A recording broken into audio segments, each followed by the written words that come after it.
Good morning and welcome to Morning Walk. I'm enjoying a beautiful walk here on the Atlantic Ocean in Vero Beach. And this morning I'd like to discuss the topic of understanding the battle between God and Satan. What better place to acknowledge that God is greater than Satan, even though a battle rages. And when we understand religion is Satan's playground, as we talked in our last broadcast, we begin to understand the source of many a Christian's spiritual struggle.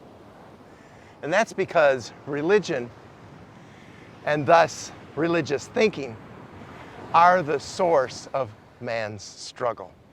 I want you to think about that, ponder that thought for a moment. You see, to understand spiritual warfare is to understand that religion is the satanic source of all spiritual battle that is taking place between God and Satan, between Christianity and religion. And ever since the fall of man, it's been mankind's natural tendency to develop religious practices, which unfortunately have replaced a personal and intimate relationship with Jesus Christ, the indwelling presence of God Himself. And that's why Paul, all throughout his epistles, and notably in 1 Corinthians in chapter 2 and verse 14, says that the natural man, or the unregenerate man, does not understand spiritual things. It takes a regeneration to understand spiritual things. It takes the very presence of God Himself to understand spiritual things. And so, the prince of the power of the air is the spirit that works in the sons of disobedience. Before people are born again or regenerated, they have a spiritual father, i.e. the devil. And religion began with the serpent's suggestion. You remember it back in the Garden of Eden, where he suggested that Adam and Eve, that man could know for himself the difference between good and evil by partaking of the tree of the knowledge of good and evil. And many who call themselves Christians today continue to mistakenly think that they can live the Christian life, that they have what it takes. And that's because they're blinded by the belief that their efforts are sufficient, that their efforts are good enough, that their religious performance will somehow please God.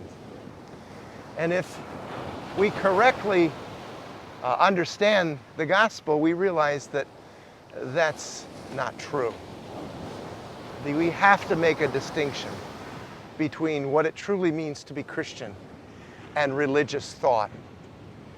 And, you know, in that sense, if we ponder what Karl Marx, the Marxist dictator, once asserted, in the sense of how I'm talking about religion, I would suggest that that statement that he made is correct. When he said that religion is the opiate of the people. If you're using it the way that I'm referring to it, Karl Marx was correct. It puts people in a stupor. It puts people in this false sense of knowing God, and in fact, they're not even relating to God. They're relating to religious practice and rules and regulations. And so once again, Christianity is not religion. Religion emphasizes precepts and principles and programs. It promotes itself. It promotes institutions.